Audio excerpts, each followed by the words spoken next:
Good morning class 8 student. Previous class में मैंने आपको 14 को रीड करवाया था, चैप्टर 14 साइंस का।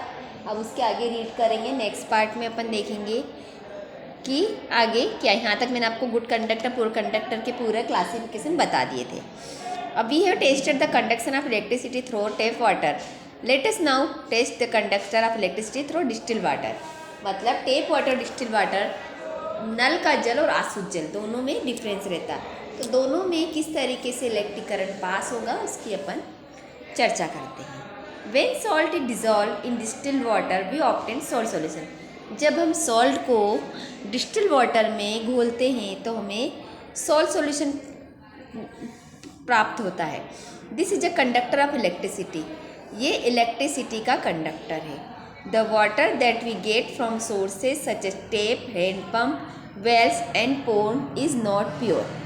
जो वाटर जो हम किससे पाते हैं, जो के कौन कौन से सोर्सेस रहते हैं, नल का जल रहता, हैंडपम्प रहता, कुआं रहता है और नदी रहती है, वो प्योर नहीं है। It may contain several salt dissolve in it. यहाँ पर बहुत सारे सॉल्ट डिजॉल्व रहते हैं। Small amount of mineral water salt are naturally present in it. बहुत कम मात्रा में मिनरल सॉल्ट इसमें प्रेजेंट रहते हैं। दिस वाटर इज दस a good conductor of electricity. ये जो वाटर है गुड कंडक्टर है इलेक्ट्रिसिटी का। On the other hand distil water is free of salt and is poor conductor. दूसरी तरफ जो डिस्टिल वाटर रहता है उसमें सॉल्ट नहीं रहता है और ये पुअर कंडक्टर रहते हैं। तो मतलब जो नल का जल रहता है वो क्या रहता है, उसमें बहुत सारे खनिज रहते हैं, ठीक है, तो वो करंट उसमें आसानी से पास हो जाता है। जबकि जो डिस्टिल वाटर रहता है वो पूरी तरीके से लवण मुक्त रहता है, इसलिए ये पुअर कंडक्टर कहलाता है।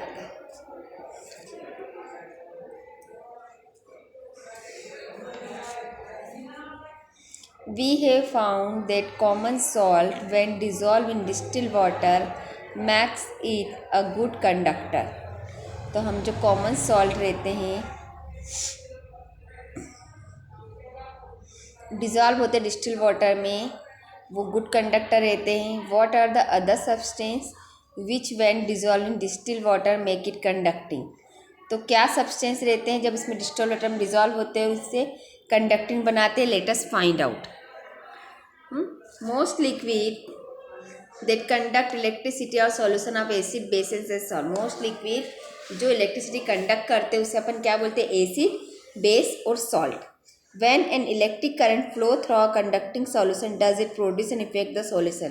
जब इलेक्ट्रिक करंट इसमें फ्लो करते हैं तो क्या हो जाता है, सॉल्यूशन कंडक्ट हो जाता है, सॉल्यूशन में विद्युत प्रवाहित होने लग जाती है और ये प्रोड्यूस करता है electricity. Chemical effect of electric current. और कौन कौन से केमिकल इफेक्ट है। In class 6-7 we have learn some effect of electric current. Can you list this effect. Electric current के कुछ इफेक्ट देखे, आप इसको लिस्ट बना सकते हैं क्या। What effect does the current produce when it flow through a conducting solution. क्या इफेक्ट होगा जब इस करंट को हम पास करेंगे किसी कंडक्टिंग सॉल्यूशन में। Find out.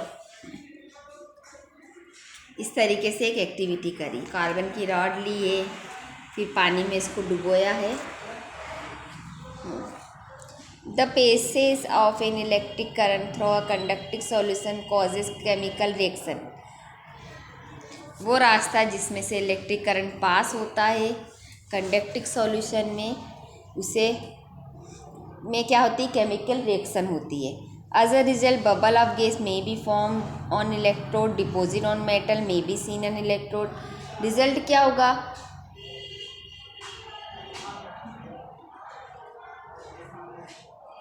कोई भी बबल से वो गैस के रूप में निकलेगी। किसके रूप में निकलेगी, गैस के रूप में निकलेगी और फॉर्म इलेक्ट्रोड पे चली जाएगी, डिपॉजिट हो जाएगी इस मेटल पे, ठीक है। आप इसको इलेक्ट्रोड पे देख सकते हैं। Change of colour of solution में ओक्योर। इसमें जो सॉल्यूशन का कलर है वो आपको दिखाई दे सकता है। The reaction would depend on what solution and electrode are use. ये रिएक्शन किस पे डिपेंड होती है कि कौन सा सॉल्यूशन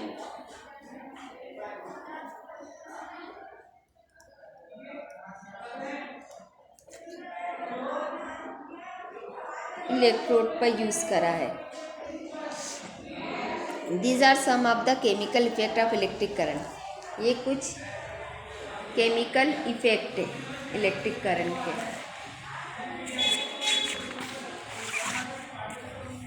अब पढ़ेंगे अपन नेक्स्ट टॉपिक इलेक्ट्रोप्लेटिंग क्या होता है, किस तरीके से इलेक्ट्रोप्लेटिंग किया जाता है। You know that a brand new cycle you know that a brand new bicycle has shiny handle bar and wheel RIMS.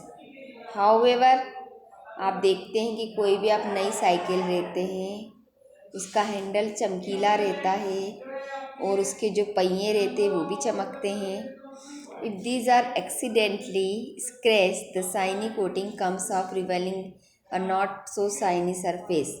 अगर कहीं भी इसकी टक्कर हो जाती, स्क्रैच लग जाते हैं, तो जो नीचे की सरफेस है वो आपको शाइनी नहीं दिखती है। You might have also seen women using ornament which appear to be made of gold. आप देखते हैं महिलाओं को कुछ आभूषण पहनते हुए जो कि गोल्ड की जैसे नहीं है। However, with repeated use, जब इसका रीयूज़ किया जाता है तो जो गोल्ड कोटिंग रहती है वो उतर जाती है और रिवीलिंग सिल्वर और सम अदर मेटल, या तो उस पर सिल्वर दिखता है या फिर कुछ और चीज़ें रिवील होती है। ठीक है ना, ऊपर की जो पॉलिश होती है वो निकल जाती है, नीचे की तरफ से आपको कुछ और चीज़ें दिखती है। In both this cases a metal has a coating of another metal. ये दोनों केसेस में जो मेटल होता है वो किसी और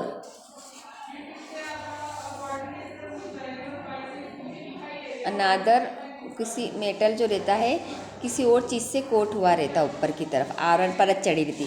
do you wonder how a layer of one metal can be deposit on top of another well get tie other cell. तो मतलब आपको आश्चर्य होगा कि एक जो लेयर होती मेटल की उसके ऊपर किसी और चीज़ की मेटल की परत को चढ़ा दिया जाता है। Well let us try to observe our cells. इसको अपन इलेक्ट्रोप्लेटिंग कहते हैं कि एक मेटल पे दूसरे मेटल की परत को चढ़ा देना। When electric current is passed through the copper sulfate solution, copper sulfate dissociate into copper and sulfate। जब इलेक्ट्रिक करंट पास किया जाता है कॉपर सल्फेट के सॉल्यूशन में तो दो में बढ़ जाते हैं कॉपर और sulphate. The free copper gets drawn and electrodes connect to negative terminal to the battery and get deposit on it. जो फ्री कॉपर जो रहता है वो कनेक्टेड रहता है इलेक्ट्रोड से और कहाँ पे डिपॉजिट हो जाता है, इस पे इलेक्ट्रोड पे कॉपर जमा हो जाता है। But what about the loss of copper from the solution. पर वो क्या चीज़ जो कॉपर का लॉस हुआ है सॉल्यूशन में वो कहाँ गया। From the other electrode of copper plate an equal amount of copper get dissolve in solution. Copper जो प्लेट होती है उसमें इक्वल अमाउंट में कॉपर डिजॉल्व हो जाता सॉल्यूशन में। Thus the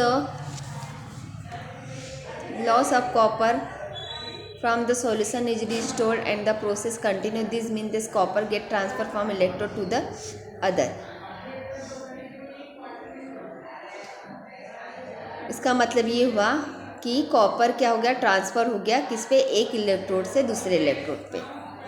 the process of depositing a layer of any desire metal on another material by mean of electricity is called electroplating. तो वो प्रोसेस जिसमें एक लेयर से मेटल की एक लेयर उस पर दूसरे मटेरियल की लेयर डिपॉजिट हो जाती है किसके थ्रू, इलेक्ट्रिसिटी के थ्रू, उसे हम इलेक्ट्रोप्लेटिंग कहते हैं। It is one of the most common application of chemical effect. ये एक बहुत महत्वपूर्ण केमिकल इफेक्ट है इलेक्ट्रिक करंट का। Electroplating is a very useful process. Electroplating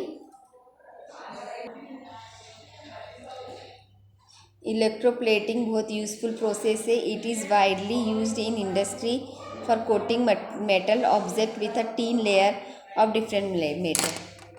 electroplating एक बहुत यूज़फुल प्रोसेस है जो इंडस्ट्री में कोटिंग के लिए यूज़ की जाती है। The layer of metal deposit had some dissolve property which the metal of the object lack. For example chromium plating is done on many objects such as car parts, bath tubs, kitchen gas burner, bicycle handbar, wheel rims and many other. जैसे कि आप chromium को देख लो, उसकी plating बहुत जगह की जाती है, कार के पार्ट्स में, बाथ टैप्स में, किचन गैस बर्नर में, बाइसिकल हैंडल में, व्हील रिम्स और मेनी अदर में। Chromium has a shiny appearance, it does not corrode. Chromium में एक चमकीली सतह रहती है, वो संक्षारित भी नहीं होती है। इट रेसिस स्क्रैच, ये आपको स्क्रैच से बचाती है। However chromium is expensive and it may not be economical to make the whole object out of chromium. और इसके अलावा जो क्रोमियम रहता है वो बहुत ज़्यादा एक्सपेंसिव या खर्चीला रहता है, मतलब महंगा रहता है, और इससे ये नहीं पॉसिबल हो सकता कि सारे जो केमिकल इकोनॉमिकल पूरे ऑब्जेक्ट इससे बनाए जा सके।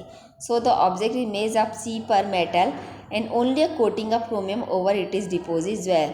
इसलिए ऑब्जेक्ट पूरा लोहे से बनाया जाता है, चीपर मटेरियल जो सस्ता रहता है, बल्कि इसमें जो ऊपर की जो प्लेटिंग रहती है वो क्रोमियम से कर दी जाती है। Jewellery makers electroplates silver and gold on less expensive metals.